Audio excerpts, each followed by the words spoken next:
So you have those two streamers to keep an eye out on if you're interested. So we're still sitting in the pause at the moment. I can't move the mouse. What are the rules? I have a question though. What are the rules on remake? Because Get Into the Ferris used a remake last game when they lost the internet. I believe. Is it for each game, or is it you can only use one in the entire best of 3? I am not familiar with the Riot base. That's usually done through the coordinator. To my awareness, if it's not their fault, you can remake it. Like this is it would be intrinsically unfair. So it'd be up to deny the remake to the coordinators, Haley and Sam.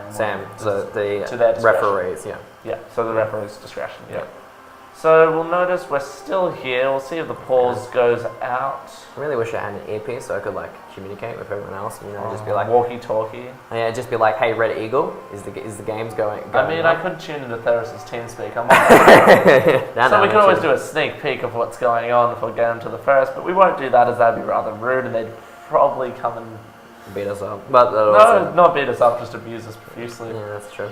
I think we'll pass any more comments on the game already. It is interesting for to come from the underside. So, like, psychologically speaking, DC has the weight of them being they have to win 2 games in a row to win, which can be frustrating.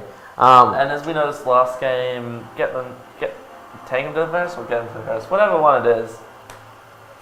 If it gets to 0, do we win? Interesting. We punched in their head. Very funny. I think the game started because it just switched back. Of it. So hopefully we'll be taking off soon. This seemed to happen last time when we got to about the 25-minute mark. DC seemed to be happy with their ping and go ahead.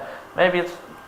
So Jesse, what about that eternal question? What do you think of XCOM 2? No, I have more things to talk about. By all means, continue. We'll never answer that question. It'll be a mystery forever. Maybe one day I'll get it out of him. No. Continue. You get many things out of him, but not that.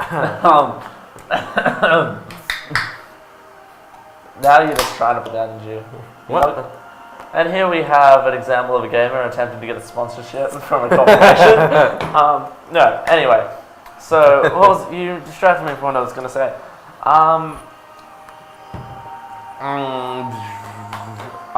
As we noticed, as we noticed in the last game, the team synergy of DC didn't seem to be as strong as Get Them to the Ferris. Get Them to the Ferris pushed objective after objective. They seem that they then again they also do have a coach coordinating them, telling them where to go. Whereas I thought was interesting because I wasn't quite sure on a coach, because I know at least at LCS level, from my awareness, the coach is allowed to stay with them during drafting.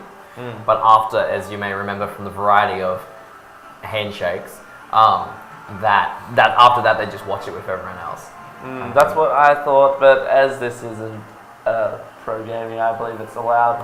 And technically, their coach is mostly just sitting on TeamSpeak, listening to what they tell him, and then he gives them calls in return, which I guess anyone could really do. Yeah, I suppose. But once again, this would have already been decided by the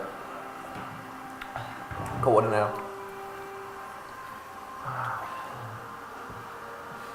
And they have won games without the coach, as Theris has subbed in 2 games. Yeah, exactly.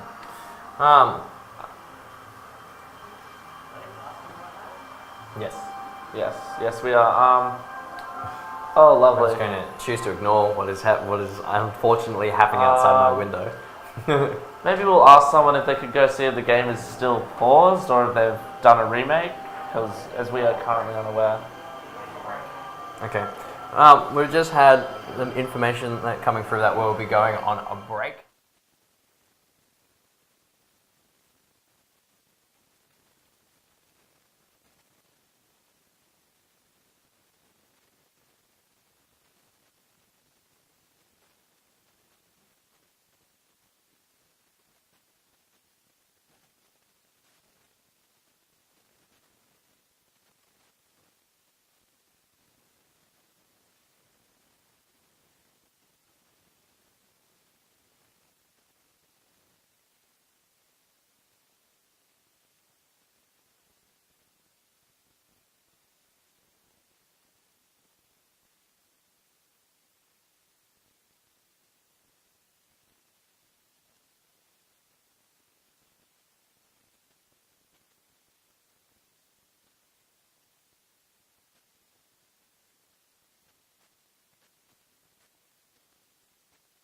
As we went to check on the details of the game, they resumed the game.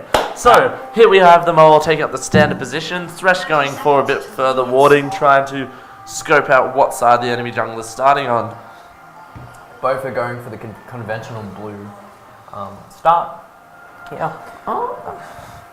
Although you would say when you're on the bottom side of the map, usually you do go for go on the side of your AD carry. Of your AD carry for that stronger leash, because you get both the support and AD carry giving you that hard leash for less damage taken. Oh no, Udyr has rotated down. I stand corrected. Drawing that.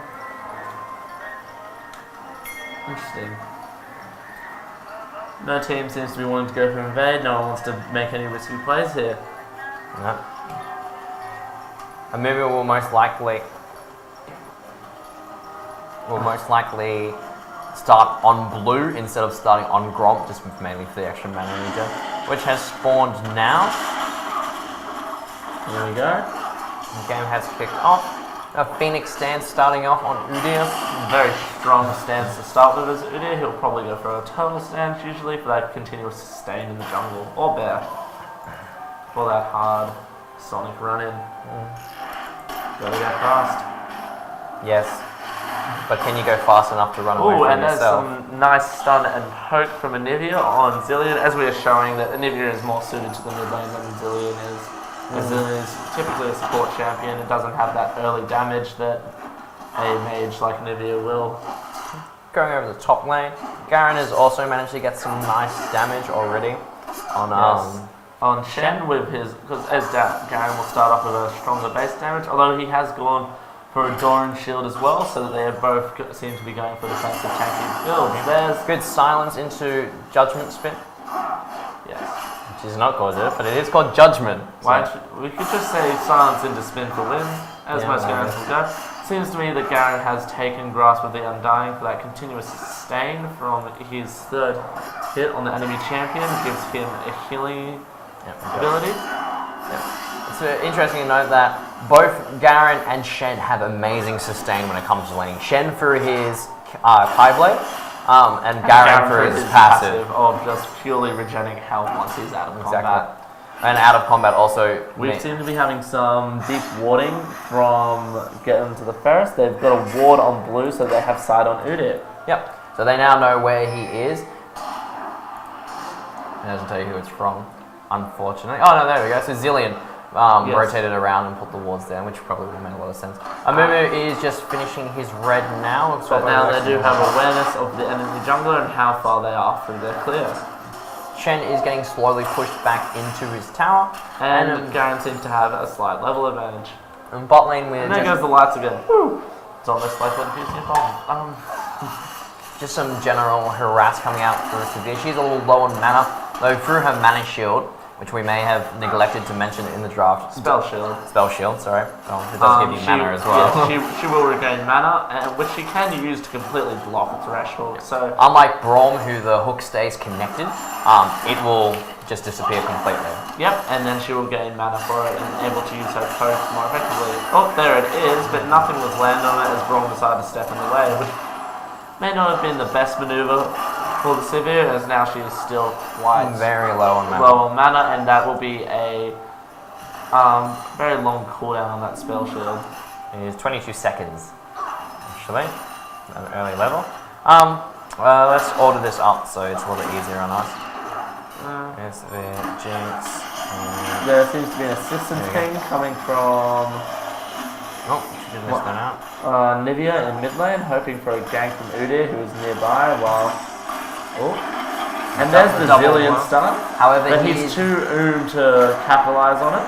Though Anivia did take a lot of damage. Now, Anivia is generally okay with taking too much damage because she does have her reincarnation passive, though it is very weak early game. Doing a stun, that does extra damage due to them being chilled, so you have to be really careful about getting that linked in. Before Zilean hits level 6, he is very easy to kill. Yeah. He's very low on mana, and to my awareness, his Chrono Shift does have a mana cost. Yes, it does. 125 mana. So if between now and him hitting 6, Anivia catches him, that'll be it. If we go down to bot lane, Amumu seems to be going to sneak into the bush so that the bot lane is not aware that he's here. Oh, there's the Thresh Hook. And here comes the Amumu bandage straight onto the AD carry. But as you can see, there is the spell shield to block any ability. And First Blood going to Schmuck on the Braum, giving him a nice amount of gold there, which was a very strong engage from getting them to the Ferris. You had the Thresh Hook followed up by the bandage, locking down the damage from the Sivir so that they could not follow up. Zilean getting some very nice damage on Anivia there, despite getting stunned on the start. Farming across Stunned on the stun, eh? Yeah. Very nice. Stunned Technical term there. Thank you. Stunned when he returned to lane through teleport. There we go. There we go. Yeah. Farming is pretty standard across you. Garen and Shen are only a couple CS between each other. Udi is slightly ahead of Amumu, that is to be expected. Amumu going for an invade here into Udi's jungle, or just placing a deep ward so that he has, once again, a very good idea of his enemy jungler's movements. Mid lane is only 1 CS difference. The AD carries are also very close and they're going back. Now, Braum and Thresh as supports have very little CS. However, Thresh has a slight edge and will be upgrading to a Sightstone and a Vision Ward through the assist money that he got. And Jinx has that slight edge from the First Blood as they are very close. Amumu going for a gank on mid lane, unable to due to the warding place there, but clearing it through the Raptor buff, which he has stolen from Udyr actually. That was his Raptors, not Amumu's own. And now he seems to be backing. Yeah, but Thresh and Jinx come in an interesting way into their lane, almost like they're going to try and do a sneaky dragon here. Yep, they are going for a sneaky dragon. There's no wards on it, so DC has no idea that this is happening. They're going for a sneaky dragon. It's a cloud drake, so I'll give them bonus movement speed when out of combat, which is very useful to Jinx. So she's not typically the most mobile AD carry unless she's got a she's killing someone. Yes. And there we go, first dragon going to get into the Ferris. Very sneaky objective take there. Shen is backing off for now, completing his Bambi Cinder, getting some cloth armor just to help with Garen's very frustrating. Noticing that Garen is going for a phage first, so that he may be typically going for that Black Cleaver, so that he can shred through Shen's armor and do continuous damage as he spins to win. Good trading happening there, however. Shen seems to be pulling ahead due to his blade. His Keyblade. Keyblade. Yes. Keyblade is his Kingdom Hearts. The glowy thing. The glowy thing. Oh, okay. So we have a hard engage up from the bot lane here that doesn't seem to have worked out in their favour. 2 flashes have been burnt for almost nothing at all. And very risky push up there from one taps, getting quite close to Nova in that Thresh Hook while his spell shield is still down. Jungling, nothing has much changed. Anivia seems to be demonstrating a little bit of dominance, however, there's very dramatic pose taken. High amount of damage from Zilean still getting outputted. He's actually ahead of CS of Anivia at the moment, interestingly. And she's used the wall, but not to success, as she ended up walling Zilean further away from her rather than closer. And there's the Zilean ult, which is now wasted, but as he will not die, and it will not restore his health, and so there'll be a high 120-second cooldown. There's a double kill going to Schmuck and bot lane, which we missed due to the ult. We're going to jump back 15 seconds. So that we can have a look at that. And see what happens. So we have an engage, we've got Garen teleported down. Garen teleported down, and then Shen followed. There's the ult from Shen used teleport actually. Yep. And then Jinx was able to secure the double kill due to her ult getting fired straight to the face of Braum. We're just going to quickly jump to live. Don't do this to me. That one. Thank you. And here we have another objective being considered by getting to the first, and you can see that Jinx gets a movement speed buff from destroying towers. As we said, she's only fast when she's killing something. Yep. Which also applies to assists, but if the assist timer in League of Legends is longer, then she gets to get excited passive. So it has to be within 1 or 2 seconds of her getting it for her to get the speed boot. At the moment, it looks like Amumu is just farming away. The difference is only 2k gold, mainly stemming probably from the tower and the dragon. Completely swingable. It's not at all a demonstration of a damned game. However, the last game had a lot of small concessions